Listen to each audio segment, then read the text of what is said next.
ہر لحظہ ہے مومن کی نئی شان نئی آن، ہر لحظہ ہے مومن کی نئی شان نئی آن، تعلیمات تقویٰ ہے اللہ کی برہان، تعلیمات تقویٰ، تعلیمات تقویٰ، تعلیمات تقویٰ، تعلیمات تقویٰ۔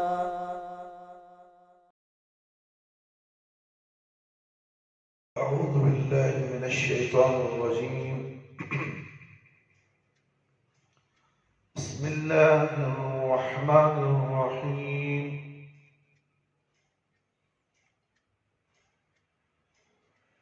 نحمده ونصلي على رسوله الكريم. سورة الجن آیت نمبر 18 سے 28 آیت. وَأَنَّ الْمَسَاجِدَ لِلَّهِ فَلَا تَدْعُوا مَعَ اللَّهِ أَحَدًا وَأَنَّهُ لَمَّا قَامَ عَبْدُ اللَّهِ يَدْعُوهُ كَادُوا يَكُونُونَ عَلَيْهِ لِبَدًا. قُلْ إِنَّمَا أَدْعُو رَبِّي وَلَا أُشْرِكُ بِهِ أَحَدًا. قُلْ إِنِّي لَا أَمْلِكُ لَكُمْ ضَرًّا وَلَا رَشَدًا. قُلْ إِنِّي لَن يُجِيرَنِي مِنَ اللَّهِ أَحَدٌ وَلَنْ أَجِدَ مِن دُونِهِ مُلْتَحَدًا إِلَّا بَلَاغٌ مِّنَ اللَّهِ وَرِسَالَاتِهِ.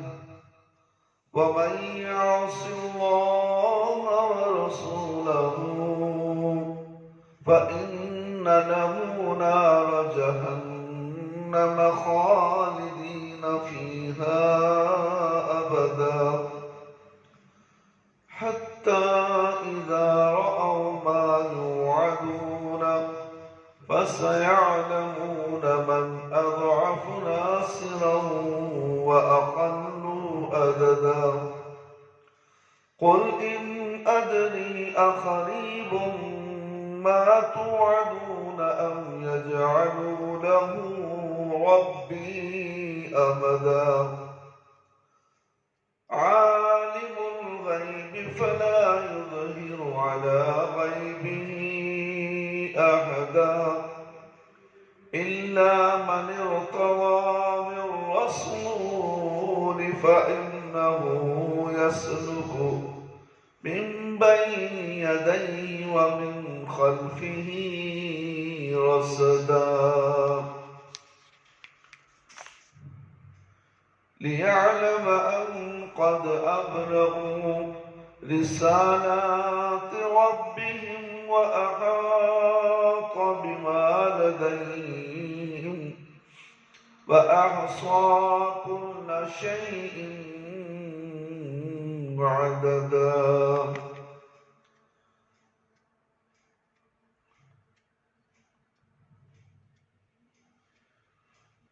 یہ کہ مسجد اللہ کی عبادت کے لیے ہوتی ہے،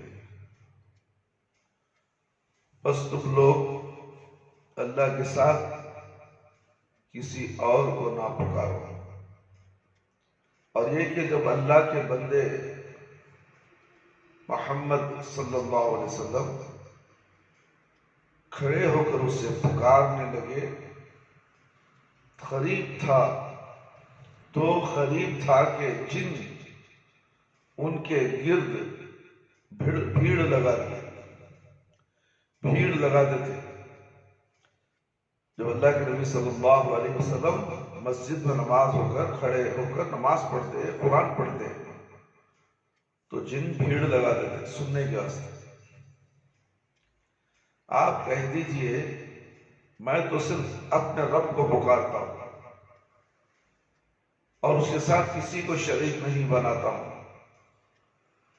آپ کہہ دیجئے میں تمہارے لیے کسی نقصان یا نفع کا مالک نہیں ہوں۔ اللہ رب العالمین نبی صلی اللہ علیہ وسلم کی زبانی کہلا رہے ہیں۔ آج یہ خبر میں سوئے بابا پیر مردے نفع نقصان کے مالک ہو گئے ہے نا، وہی تصور لے کر خبروں کے پاس جاتے ہیں لوگ۔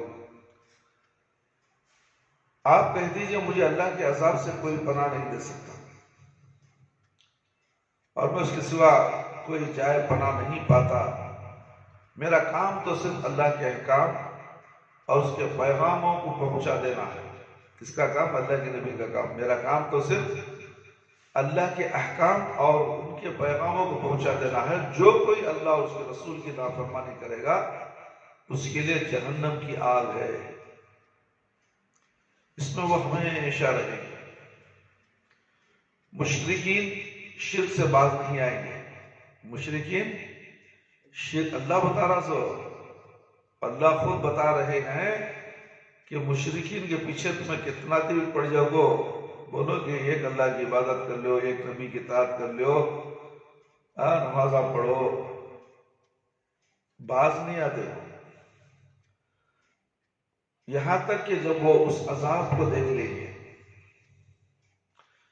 جس کا ان سے وعدہ کیا جاتا تھا، تب وہ جان لیں گے کہ مددگاروں کے اعتبار سے کون زیادہ کمزور ہے اور کن کی تعداد زیادہ کم ہے۔ آپ کہہ دیجئے میں نہیں جانتا کہ جس عذاب کا تم سے وعدہ کیا جاتا ہے وہ قریب ہے یا میرا رب اس کے لیے ایک لمبی مدت مقرر کر دیتا ہے۔ وہی غیب کی باتیں جاننے والا ہے۔ کون؟ اللہ۔ وہ اپنے عیب کو کسی پر ظاہر نہیں کرتا سوائے اس کے جسے وہ بطور رسول چن لیتا ہے، تو اس کے آگے اور پیچھے پہرے دار لگا دیتا ہے۔ آگے پیچھے پہرے دار لگا لیتا ہے تاکہ وہ جان لے کہ رسولوں نے اپنے رب کے پیغامات پہنچا دیے ہیں۔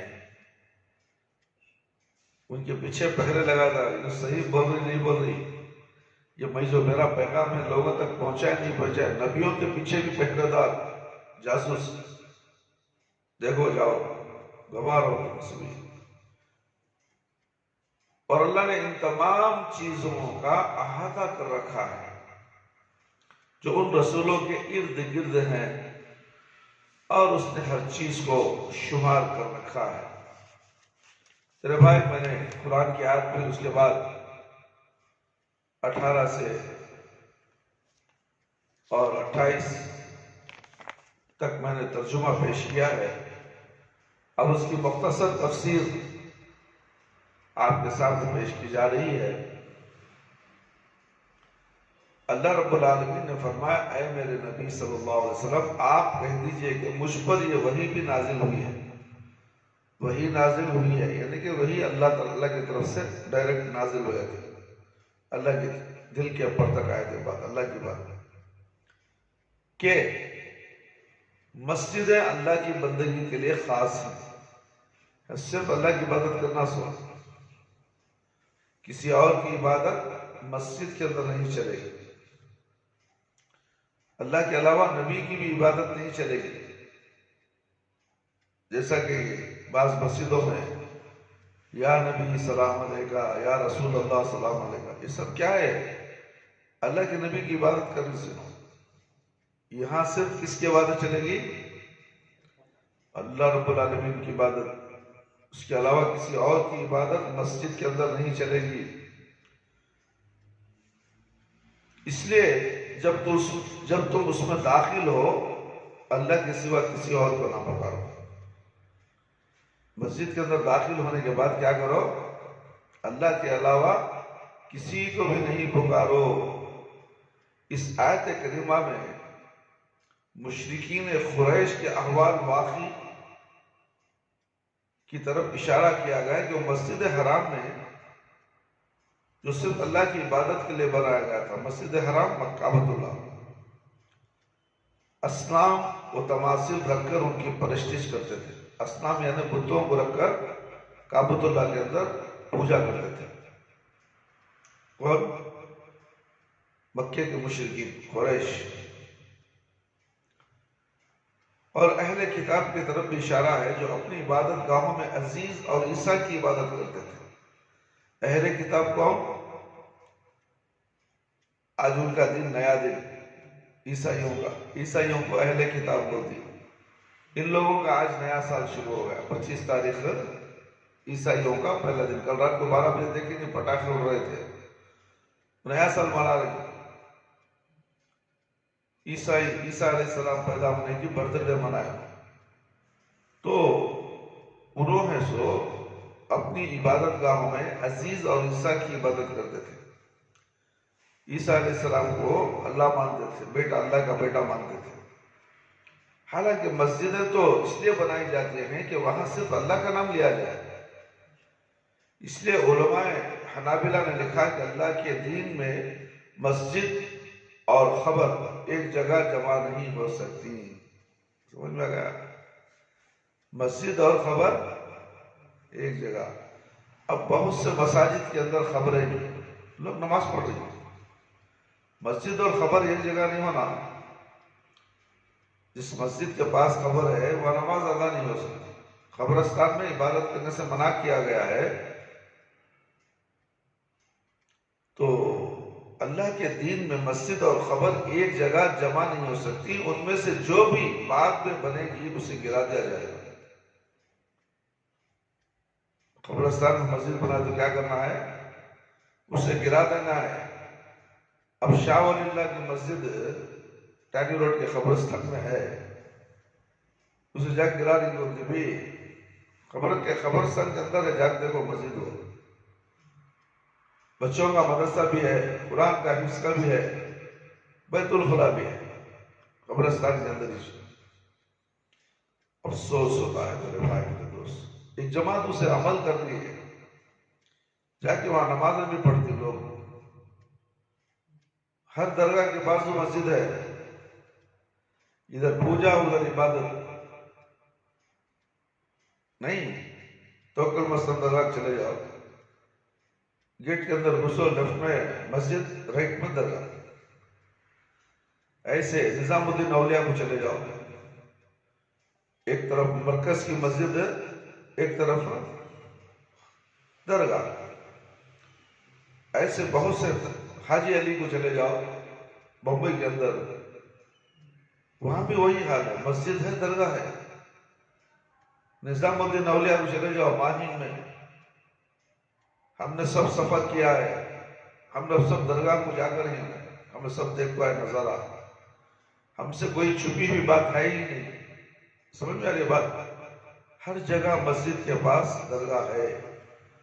اسی بینگلور میں جو سب سے پہلے مرکز بنایا گیا, ابراہیم شاہ ولی کی درگاہ ہے بازو مسجد کمبار پہ, مسجد ابراہیمی نام رکھا گیا اسے. اس کا نام بھی مسجد ابراہیم ہے. کمبار پیٹ کی مسجد کا نام کیا ہے؟ مسجد ابراہیم بازو ابراہیم شاہ ولی سوری. ادھر درگاہ ادھر مسجد. اللہ اکبر. اب کیا بتائے, اگر بنا ڈالے نہیں تو توڑ ڈالو, گرا دیا جائے. قبر کو تو گراؤ, درگاہ کو ہٹاؤ مسجد کے بازو سے. ہٹا نہیں, ہاں ہٹانے کا حکم ہے, گرانے کا حکم جی.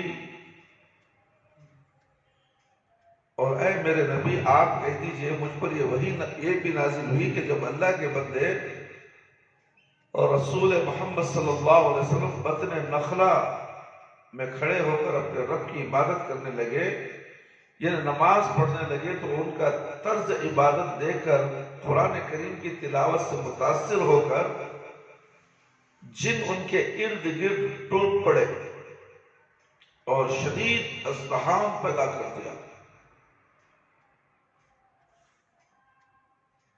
بطن نخلا ایک جگہ کا نام ہے عرب کے اندر, مدینے کے پاس سے.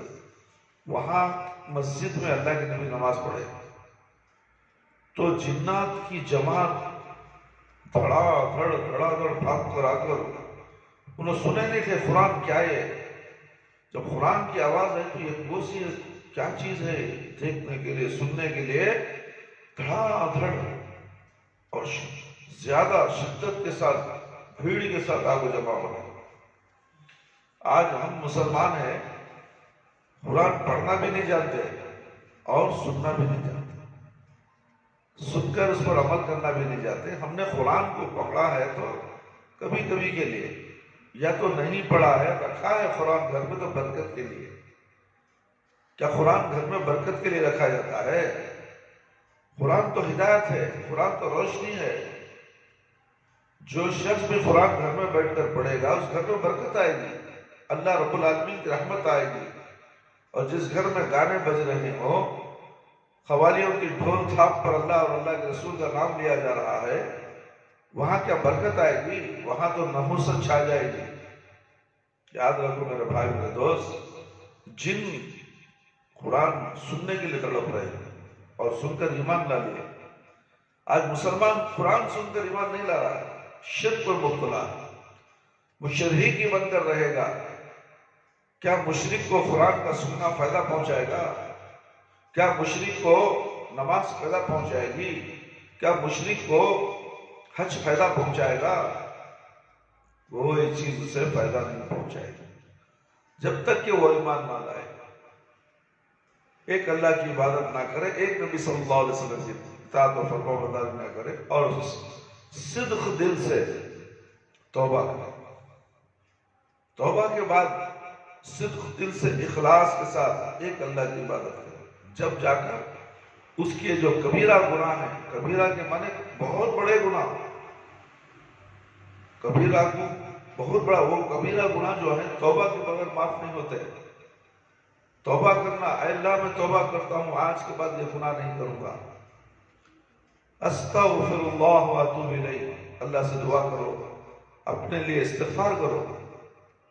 اللہ کے نبی صلی اللہ علیہ وسلم دن میں 100 مرتبہ اپنے لیے استغفار کرتے تھے، بلکہ اللہ کے نبی صلی اللہ علیہ وسلم کے پاس کوئی گناہ نہیں تھا، گناہ نہیں تھا۔ ہم تو گنہگار ہیں، ہم استغفر اللہ بولنا ہی نہیں چاہتے، استغفر اللہ واتوب الیہ یہ دعا پڑھنا ہی نہیں چاہتے ہم۔ کیا ہم دودھ کے دھلے ہیں؟ ہم پاک صاف ہیں؟ ہم گنہگار ہیں، ہمارے سے غلطیاں ہوتی ہیں، گناہ ہوتے ہیں۔ ہر نماز کے بعد ہمیں اللہ سے استغفر اللہ کیوں نماز کے بعد کہا جاتا ہے؟ تو استغفر اللہ واتوب الیہ 100 بار پڑھنے کا حکم دیا گیا ہے دن میں۔ 70 مرتبہ بھی اللہ کے نبی صلی اللہ علیہ وسلم پڑھتے تھے، مگر ہم لوگ اس کی طرف توجہ نہیں دیتے، بس مسجدیں بنا لیے شان جتانے کے لیے، شہرت کے لیے، نام کمانے کے لیے، بڑے بڑے مسجدیں، بڑے بڑے جھومر، بڑے بڑے قالین، پورا گرینڈ، چاروں طرف باغیچہ مسجدوں کے اندر۔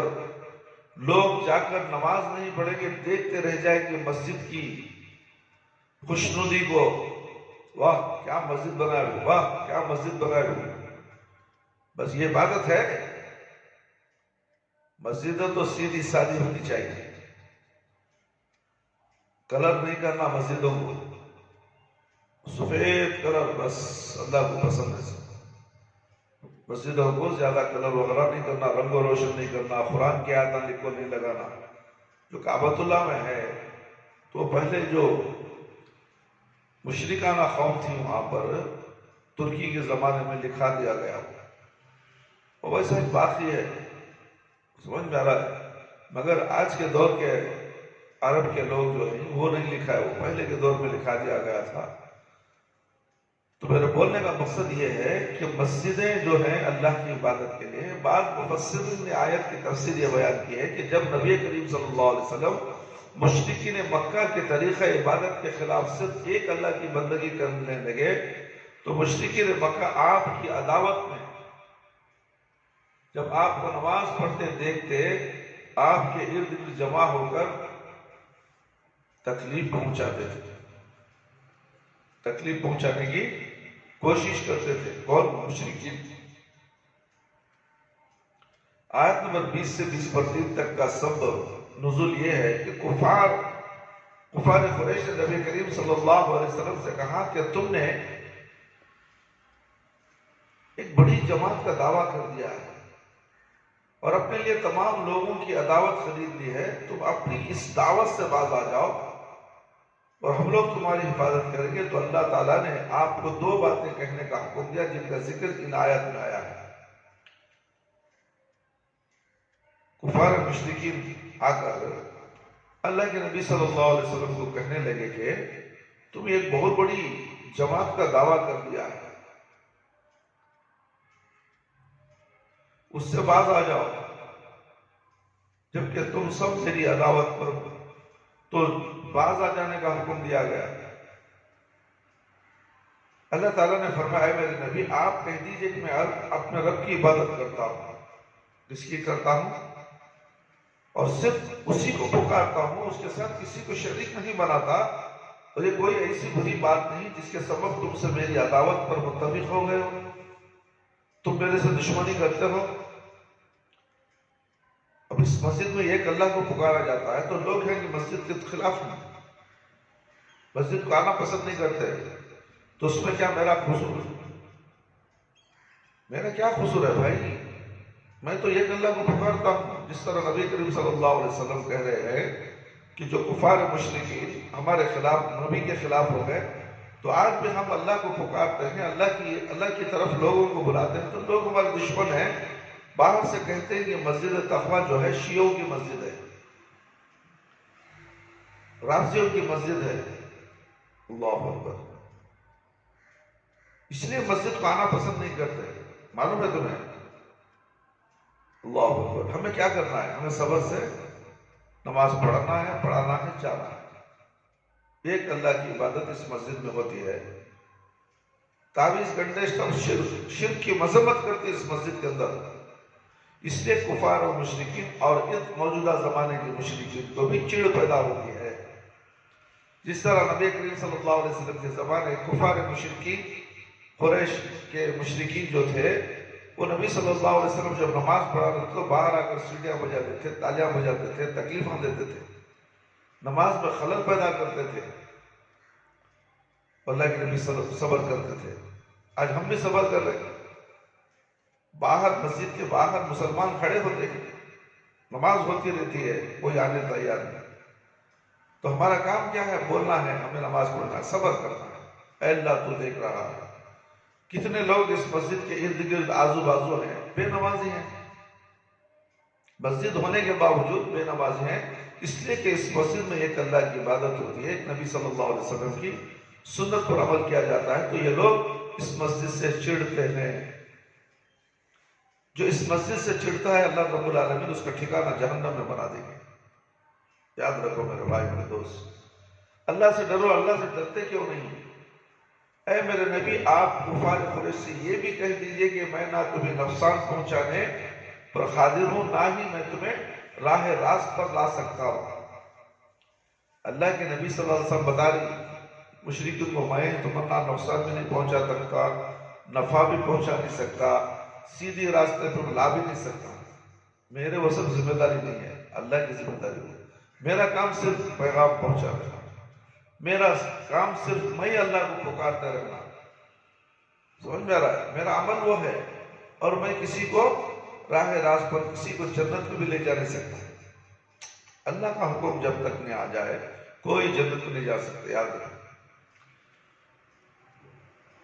ایسی قدرت تو صرف اللہ کو حاصل ہے، اس لیے تم لوگ مجھ سے جلد عذاب لانے کا مطالبہ نہ کرو، اگر تم سچے ہو تو عذاب لا کو دکھاؤ۔ کون بولے؟ مشرکان کیا بولے؟ عذاب لاؤ جی، دیکھیں گے تمہارا اللہ، بولو عذاب دیکھو نا، ہمیں نماز نہیں پڑھتے نا، کہنا نیچے ہمیں نماز نہیں پڑھتے، ہم نے کی عذاب نہیں آ رہا۔ یہ تکبر ہے ان لوگوں میں۔ کفار مشرکین قریش کے مشرکین بھی اللہ کے نبی کو مطالبہ کرتے تھے، کیا مطالبہ؟ عذاب لاؤ، تم تمہارا مذاق اڑا لی، تمہاری نماز کا مذاق اڑا لی ہم نے عذاب کیوں نہیں آیا؟ عذاب کا مطالبہ مت کرو، عذاب میں جلدی مت کرو، عذاب بڑا سخت ہے، عذاب آئے گا تو تمہیں برداشت نہیں کر سکو گے، اللہ تعالیٰ ڈھیل دیتا ہے، وقت رکھا ہے اللہ تعالیٰ عذاب کا، وہ ضرور آ کر پہنچے گا، اللہ کا عذاب ضرور آئے گا تمہارے اوپر، تم یہ مت سمجھو کہ ہم اچھے ہیں اور تم کو ڈھیل دی گئی ہے تاکہ اور گناہ کرتے رہو، گناہوں میں اضافہ ہوتے رہتے، جتنا گناہ میں اضافہ ہوتا ہے اتنی بڑی خطرناک سزا ملتی ہے اسے۔ اور جسی کو نیک شخص کو زندگی ملتی ہے، عمر زیادہ ملتی ہے، تو وہ نیکی کرتا ہے تو اللہ تعالیٰ اس سے پسند آ کر اس کی نیکیوں میں اضافہ کرتے رہتا ہے تاکہ اسے بہترین سے بہترین جنت الفردوس سے عطا کرے۔ دیکھیں اللہ کا نظام کیسا ہے، اللہ جسے پسند کرتا ہے اسے دین کی سمجھ دیتا ہے، وہ دین میں اتنا لگ جاتا ہے، اسے اللہ پسند کرتا ہے تو دین میں نیکیاں اس کے شمار ہوتے رہتے، نیکیاں کماتا۔ لوگ دولت کمانے میں لگے ہوئے ہیں، نمازیں چھوڑ کر، عبادت چھوڑ کر۔ ایک بندہ ایسا بھی ہے جو اللہ کا بندے ہیں کہ وہ نیکیاں کمانے میں لگے ہوئے ہیں، اور کچھ بندے ایسے ہیں دنیا کمانے میں، نوٹا کمانے میں لگے ہوئے ہیں۔ اور ان میں فرق کیا ہے؟ ایک تو وہ جو دنیا کمانے، نوٹ کمانے میں لگے ہیں وہ جہنم میں جائیں گے، جو نیکیاں کمانے والے ہیں، جو ایک اللہ کی عبادت کرنے والے ہیں، وہ جنت میں جانے والے لوگ ہیں۔ اے میرے نبی، آپ کہتی ہیں کہ میں صرف اللہ کا پیغمبر ہوں اور اس کا رسول ہوں، اور جو کوئی اللہ اور اس کے رسول کی نافرمانی کرے گا اور اس کے رسول کی دعوت کو قبول نہیں کرے گا، اس کا ٹھکانہ نار جہنم ہے، جہنم کی آگ ہے، جس میں وہ ہمیشہ جلتا رہے گا، ہمیشہ بجھتی نہیں آگ، وہ کبھی بھی بجھتی نہیں، ہمیشہ۔ سمجھ میں رہا ہے؟ اہل جہنم قیامت کے دن جب اللہ کے وعدے کے مطابق عذاب کو اپنی آنکھوں سے دیکھ لیں گے، اب سمجھ میں نہیں آ رہا نا، دنیا میں بولے تو جب آنکھوں کے سامنے آگ دیکھ لیں گے، جب کیا حالت ہوگی ان کی، اللہ اکبر۔ اس وقت انہیں خوب معلوم ہو جائے گا کہ مددگاروں کے اعتبار سے کون لوگ زیادہ کمزور ہیں اور کن کی مددگاروں کی تعداد زیادہ کم ہے۔ محمد صلی اللہ علیہ وسلم اور ان کے اہل ایمان صحابہ کرام کی یا مشرکین مکہ کی جو زندگی بھر اللہ اور اس کے رسول کو جھٹلاتے رہے، زندگی بھر کسے جھٹلاتے رہے؟ اللہ کے رسول صلی اللہ علیہ وسلم۔ آج بھی جھٹلا دینا، نماز کا انکار کرنا، اذان ہونے کے بعد نماز نہیں پڑھنا اللہ کے احکامات کو جھٹلانے کے برابر ہے۔ ہفتے میں ایک بار فاتحہ، سال میں ایک بار فاتحہ، مہینے میں ایک بار فاتحہ، آٹو رکشہ لیا تو سیدھا توکل پسند درگاہ مل گیا، بولے 3 نیمبو ٹیرا کے نیچے رکھ دیتا ہے، فاتحہ دلال لگا کو ڈرو کو ریسٹارٹ کرے تو نیمبا پنچر ہوتے کے ساتھ سمجھ گیا ترقی آ گئی، انہیں مالدار بن گئے۔ مشرکین مکہ بطور استہزاء، تکذیب نبی کریم صلی اللہ علیہ وسلم سے پوچھا کرتے تھے، جس عذاب سے تم ہمیں ڈراتے ہو وہ کب آئے گا؟ سمجھ میں آ رہا ہے؟ وہ کب آئے گا؟ پوچھ رہے سو مشرکین مکہ۔ اللہ تعالیٰ نے آپ سے کہا آپ ان سے کہہ دیجئے، اسے سوال کر دیجئے، ان کو بولو تمہیں، سب پورا اللہ کی طرف سے جاری اس بات کو۔ یہ سوال و جواب جو ہے نبی کی زبان سے مگر نکل رہا سو اللہ کی طرف سے۔ کب عذاب آگا تو اللہ تعالیٰ نبی کی زبان سے بولنے کرا رہے، آپ کہہ دیجئے۔ اللہ تعالیٰ عزت سے بتا رہے ہیں نبی صلی اللہ علیہ وسلم، آپ، اللہ اکبر، کتنی عزت ہے اللہ کے نبی کی۔ آپ سے کہا، اللہ تعالیٰ نے آپ سے کہا آپ ان سے کہہ دیجئے کہ میں نہیں جانتا عذاب کب آنے والا ہے، میں نہیں جانتا، جس عذاب کا تم سے اللہ کی طرف سے وعدہ کیا جاتا ہے اس کا وقت قریب ہے، یا میرے رب نے مستقبل بعید میں اس کا کوئی وقت مقرر کر رہا ہے، آنے والے دنوں میں بہت دور کے بعد وہ عذاب کا وقت آنے والا ہے۔ غیب کا علم تو صرف اسی کے پاس ہے، اللہ کے پاس ہے، کسی بابا کے پاس نہیں ہے۔ خبر وہ مردہ غیب کا علم رکھتا ہے، کوئی پیر مرشد غیب کا علم رکھتا ہے، آمینہ غیب کا علم رکھتی، جنات کا علم رکھتے سو، جنات ان کے کان میں بولتی عاملہ کے، انہیں بولتا سو، یاد میں آئینوں سے بے وقوفہ کیا سمجھتی ہیں، کیا بھائی بہت پہنچی ہوئی ہستی ہے انہیں، میں پرسوں کو کہاں گیا تھا، کیا کرا تھا، پورا بولا جا رہا، اسے کیسا مطلب جاؤ غیب قائم کرتا ہے، پھر اس کی پوجا شروع ہے، اس کی عبادت شروع ہے، انہیں جو بھی بولا اس کی بات کو ماننا شروع ہے۔ ایک شیطان کی ایک چال ہے، سمجھ میں آ رہا، لوگوں کو گمراہ کر کے باباؤں کی، عاملوں کی عبادت کرانا، اللہ رب العالمین کی عبادت سے چھڑا کر ان لوگوں کی عبادت کرانا شیطان کا ایک چال ہے، وہ چال میں مسلمان پھنس جاتے ہیں۔ اللہ اکبر، ابھی پھنس گئے تو دجال آئے گا تو نہیں پھنسیں گے، دجال آئے تو بھی پھنس جاتے ہیں، کیونکہ ابھی شیطان دکھ رہا نہیں ان کو، بغیر دیکھے کہ شیطان اپنے پھانسے میں پھانس رہا ہے۔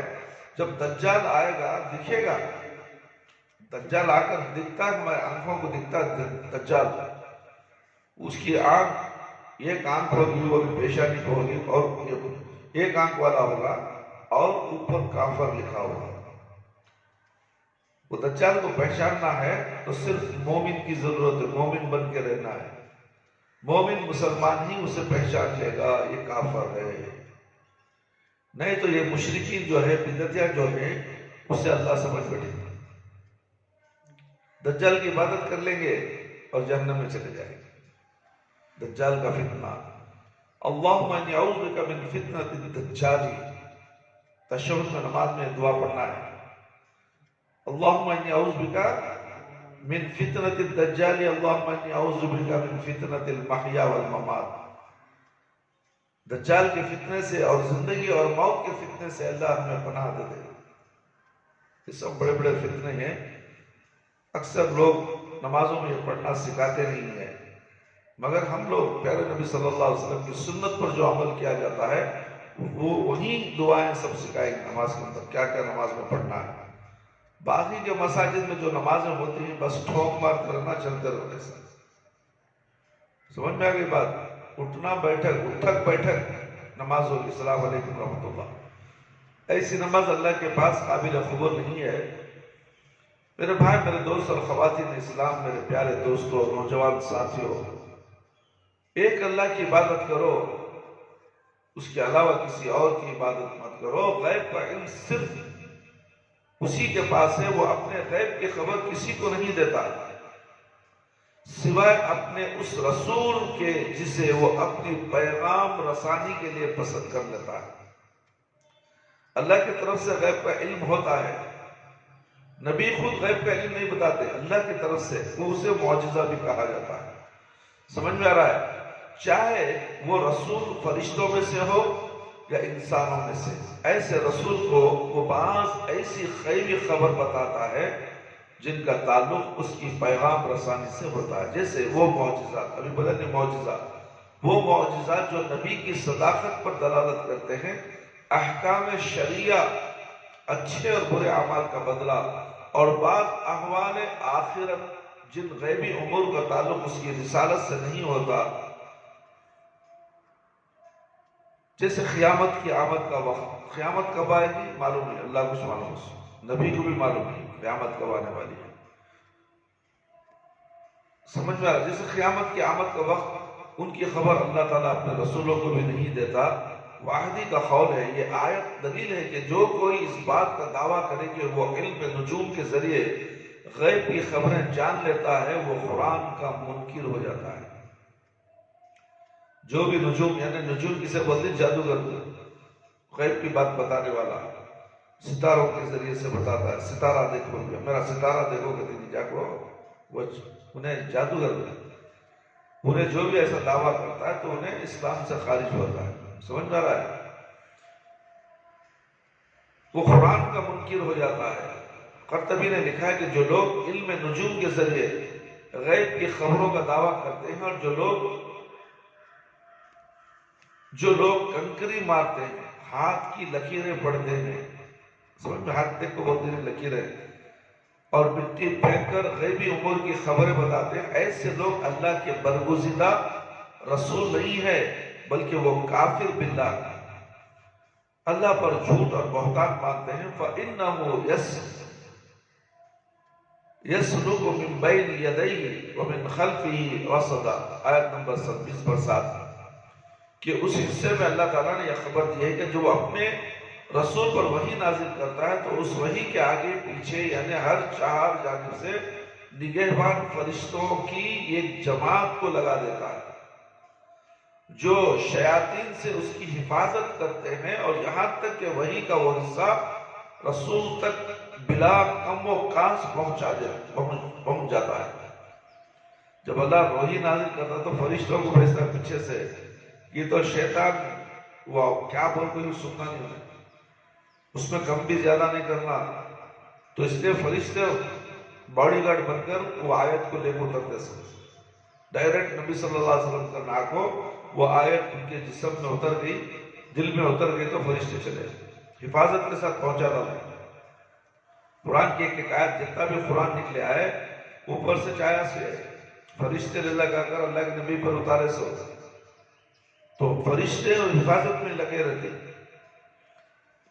ابن زید نے رصدہ کا مفہوم یہ بیان کیا کہ نگہبان فرشتے نبی کریم صلی اللہ علیہ وسلم کو جنوں اور شیطانوں کی مداخلت سے ہر چہار جانب سے بچاتے ہیں۔ نبی صلی اللہ علیہ وسلم کو جنات اور شیطان سے بچانے کے واسطے چاروں طرف سے فرشتے گھیرا ڈال لیتے تھے جب وحی نازل ہوتی تھی۔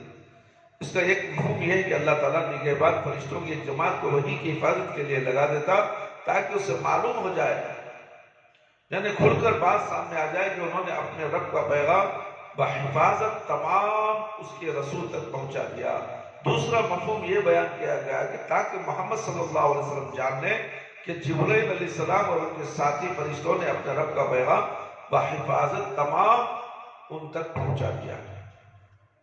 تیسرا مفہوم یہ بیان کیا گیا کہ تاکہ محمد صلی اللہ علیہ وسلم جان لیں کہ گزشتہ انبیاء نے بھی انہی کی طرح اپنے رب کا پیغام اپنی قوموں تک پہنچا دیا تھا۔ آخری نبی، اس سے پہلے جتنے بھی نبی آئے تھے ان کو بھی اللہ کے پیغام پہنچاتے تھے، انہوں بھی اپنی قوم کی طرف اللہ کا پیغام ایمانداری کے ساتھ پہنچا دیا۔ اب اللہ کے نبی کو بھی فرشتوں کے ذریعے گواہ بنا کر ایمانداری کے ساتھ پہنچا دیا، اور انہیں یہ دیکھ لیا کہ یہ بات جو اللہ نے تمہیں بتائی تھی وہ تمہیں عوام کے سامنے بولے یا نہیں بولے، کیونکہ جب علم آ گیا ہے تو علم لوگوں تک پہنچا دو نا، تمہیں علم چھپا کر رکھ لے تو غداری کرے۔ اسی لیے جو بھی بات کہو قرآن سے کہو، جو بھی بات کرو احادیث نبویہ صلی اللہ علیہ وسلم سے کہو۔ ممبر رسول پر جب تم بیان کرنے کھڑو گے تو جھوٹ مت بولو، دین کو مت چھپاؤ، جو ہے خلاصہ کر دو عوام کے سامنے، تم بچ جاؤ گے قیامت کے دن۔ اگر تم چھپائے موت آ گئی، قیامت کے دن پکڑے جاؤ گے۔ تم نے کیوں چھپائی بات؟ تم غفلت میں پردے میں کیوں رکھے؟ جو آدمی بھی، ایک آدمی تمہارے پاس آیا، 10 آدمی تمہارے پاس آئے، 100 آدمی تمہارے پاس آئے، سب کو ایک ہی دعوت دو، اسے الگ نہیں ہے نا۔ تو بولنے کا مقصد کیا ہے؟ قوموں تک اس کا حق پہنچا دو اللہ کا۔ وَأَحَاطَ بِمَا لَدَيْهِمْ، اور نگہبان فرشتوں یا اللہ کی جانب سے پیغام رسانی کرنے والے فرشتوں کے تمام احوال سے اللہ تعالیٰ پوری طرح باخبر رہتا ہے، ان کا کوئی حال اللہ کے احاطہ علم سے خارج نہیں ہوتا۔ وَأَحْصَى كُلَّ شَيْءٍ عَدَدًا، اور اللہ کے پاس چیزوں کا اجمال علم نہیں بلکہ مخلوقات کے ہر فرد کا الگ الگ تفصیل علم ہے، ہر فرد کا، تمہارا پوری دنیا کے لوگوں کا علم اللہ کے پاس ہے، تفصیل کے ساتھ ہے، پیدا ہونے سے مرنے تک کا اس کا علم اللہ کے پاس ہے۔ وَبِاللَّهِ توفیق۔ اللہ رب العالمین سے دعا ہے کہ اللہ تعالیٰ مجھے اور آپ تمام کو ان تمام قرآن اور حدیث کی باتیں جو ہم نے آپ کے سامنے قرآن کی تفسیر پیش کی، اس کا ترجمہ پھر اس کی تفسیر پیش کی، امید کرتا ہوں کہ اللہ تعالیٰ مجھے بھی اس پر عمل کرنے کی توفیق عطا فرمائے اور آپ تمام کو بھی عمل کرنے کی توفیق عطا فرمائے، اور اس سے زیادہ لوگوں میں پھیلائے تاکہ لوگ بھی جان سکیں کہ دین کیا ہے، اسلام کیا ہے، توحید کیا ہے، اللہ کے احکامات کیا ہیں، اسے پہچاننے کا ہر مسلمان کو حق ہے، اور دوسروں کو پہنچانے کا بھی مسلمانوں کو حق ہے۔ اسے سن کر یا دیکھ کر نظر انداز مت کرے، اللہ کے پیغامات کو اللہ کے بندوں تک پہنچا دے۔ اللہ اس کا اجر دنیا اور آخرت میں آپ کو ضرور عطا فرمائے گا۔ ہو سکتا ہے آپ کو اس پیغام کو پہنچانے میں اللہ تعالیٰ آپ کو نجات بھی دے دے۔ کوئی ایک بندہ اس سے عمل کر لے، نجات پا جائے تو انشاءاللہ آپ کے لیے نجات کے لیے کافی ہے۔ اللہ رب العالمین ہم سب کو 5 وقت نمازی بنا دے، وقت پر نماز پڑھنے والا بنا دے، ہماری نمازوں میں خشوع اور خضوع عطا فرما، ہماری جائز دعاؤں کو قبول فرما لے، شرک سے بچا لے، بدعت سے بچا لے۔ اے اللہ ہم سب کو صراط مستقیم پر چلا دے۔ اے اللہ ہمارے والدین، ہمارے رشتہ دار جو اس دنیا سے جا چکے ہیں، اللہ ان کی خبروں کو نور سے بھر دے، ان کی مغفرت فرما دے اگر وہ مغفرت کے قابل ہے۔ اے اللہ ہم تمام کی بھی مغفرت فرما دے، اللہ قبر کے عذاب سے بچا لے، جہنم کی آگ سے بچا لے، قبر کے سوالات بالکل آسان فرما، قبر کی تاریکی کو روشنی میں بدل دے، میدان حشر میں رسوائی سے بچا لے۔ اللہ ہمیں موت دے تو ایمان کی حالت میں موت دے، جب ہماری روح ہمارے جسم سے نکلے تو اللہ ہماری زبان پر کلمہ لا الہ الا اللہ محمد رسول اللہ جاری رہے۔ ربنا لا تزغ قلوبنا بعد إذ هديتنا وهب لنا من لدنك رحمة إنك أنت الوهاب ربنا تقبل منا إنك أنت السميع العليم وتب علينا إنك أنت التواب الرحيم سبحان ربك رب العزة عما يصفون وسلام على المرسلين والحمد لله رب العالمين يا حي يا قيوم برحمتك أستغيث